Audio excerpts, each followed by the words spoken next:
Good afternoon, everybody. Uneducated Economist here. A few weeks ago, I had done a video talking about how home builders were going to be in some tough times and that we may be hearing about a wave of bankruptcies coming from these construction companies. And man, did a major one go down this week. Katerra, Katerra. I'll leave a link down in the description to an article. Shut its doors right in the middle of production. Like, they have major projects going, and they just said, "We're done. Sorry, we're out of business." I mean, these are major projects. 400 and something plus unit of like apartment complex, and another 200 unit apartment complex. It was like 3 major projects that this company is doing, and they just walked away from it, or having to walk away from it. Essentially, they have to shut their doors. So I'm still learning what has taken place with this Katerra company, but I'm thinking, okay, so here we are at the major end of things, like the major builder of big projects just went bankrupt. And we saw the bankruptcy of the smaller builder building the homes, who just went bankrupt. We did a report on that 2 weeks ago. So you can see it's both ends of the spectrum now in this construction field who have gone bankrupt. The contracts that they have written a few months back are no longer valuable, as the prices of materials have now exceeded what the value of the contract can provide. So pretty much they signed a contract thinking that the price and availability of lumber and materials would be one thing, but when time came to build, there was a whole different reality set in place. And those contracts, the price that they signed them for, it just doesn't make the doing the project valuable. So they're backing out, or they're going out of business, because, how can you operate if you don't have a profit? And I have a feeling that this is a wave of something that has taken place. You can't, unless you happen to know the business owner or know a bank who is affiliated with these construction companies, to know who is making their payments or not, or who's in stress or whatever. There's no information to go find this.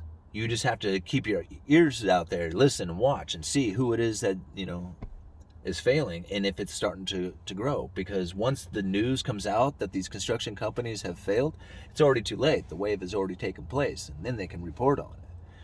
So I have a feeling it's starting to happen right now, especially since we did a video just 2 weeks ago talking about the low end, the home builder going out of business, and now the high end, the big time builder.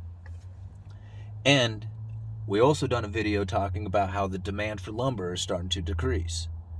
Now, I definitely see it at the retail end, and I'm having a feeling that we're probably going to start seeing it at the major builder end as well, if this wave of bankruptcies inside of the construction companies continues. Now, listen to this. Everybody has this belief that there is a lumber shortage out there. And I keep saying it. We had a lumber supply chain breakdown. We had mills up in Canada who had shut down production, and there was mills that set up production down in the southern part of the United States. The transportation of lumber is not exactly easy. It's big, it's heavy, it's bulky, and it doesn't make a whole lot of money. So when you transport it, you're doing it on rail and you're doing it on truck. And this has been very difficult to do for the last year, but it's freeing up. The mills are supplying. It's not like they're holding back. They're pumping out lumber. The depletion that had taken place prior to COVID, like at the end of 2019, I was doing reports about mills who were curtailing development, trying to get the price of lumber to go back up.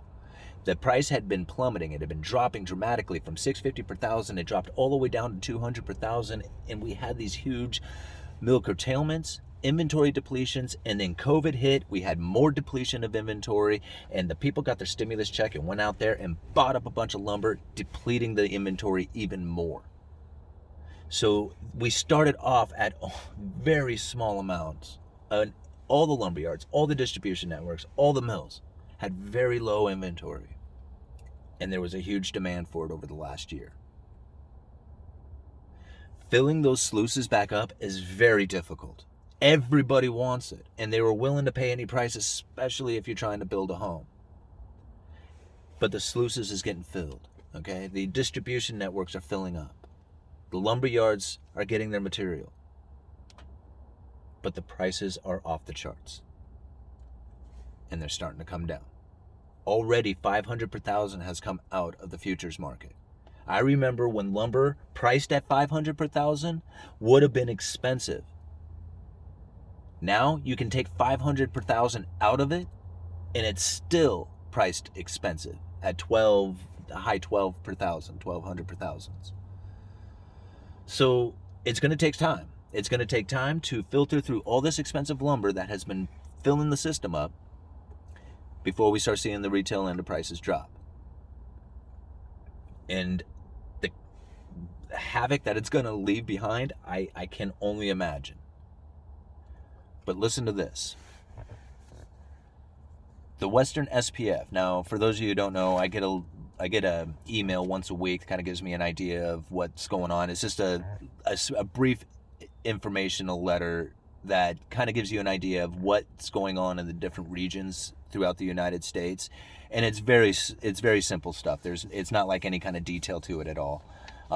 It's just kind of like I said, it's just kind of a brief overview. The best way to describe the market this week is price discovery. Mills searched for offers on prompt loadings. Buyer took a wait-and-see attitude. Most in the industry do not believe this market will completely crash, as demand is still strong. Overall inventory at the distribution level is low. So the inventory level at this distribution level is low, but it's filling up. And that was my point, is that once this is filled up, all this high pricing shortage of lumber will come to an end. How long it takes for the retail before you can buy your 2x4s back at a normal price, that might take a little longer than people would want it to, but it will come down as well. That was the Western SPF, excuse me. Eastern SPF, another quiet week in Eastern SPF. Some producers tried to hold their pricing and talk about extended order files, while others opened hefty counters at 6/14 or sooner shipments. Now, I remember there was a time when lumber was like 6 weeks out. You would order a truck of lumber and it would take 6-7 weeks to get it. Now, these guys are talking about getting it on the 14th of June. That's a week and a half away. You hear that, guys? Some mills over in the eastern areas appear to be ready to ship. Southern pine. Buyers remained on the sideline once again this week. The most immediate needs were at the forefront as major downside risk concerns remain at the top of everyone's mind. Green dimensional. GDF prices remained relatively flat due to the holiday week. Mills were comfortable with their order files, and the market was more subdued than most weeks in the recent memory. So, does it sound like the big shortage, hot market, everything is crazy out there, or does it sound like things are starting to come back to normal? Plywood is still off the charts, OSB. That is still in major shortage, although I did hear about a truckload, and I got to talk to the buyer because he's not in this weekend, but from what I understand, he had placed an order last week for a truckload of 3/4 inch tongue and groove OSB flooring, and was told that he could get it in 2 weeks. That surprised me. I was not expecting that one, so I got to find out if that's the truth behind it. If it is, the inventory is starting to free up. It's starting to rise. The availability is getting out there. The delivery times are shortening up. I think we've made it through the toughest part of this, and how long it takes before we get back to somewhat of a normal is anyone's guess at this point. Uneducated Economist, you guys let me know. Oh, before I let you guys go, I gotta remind you, please check out the uneducatedeconomist.com website, where you can also get the podcast for all these videos. All right. Uneducated Economist, you guys let me know.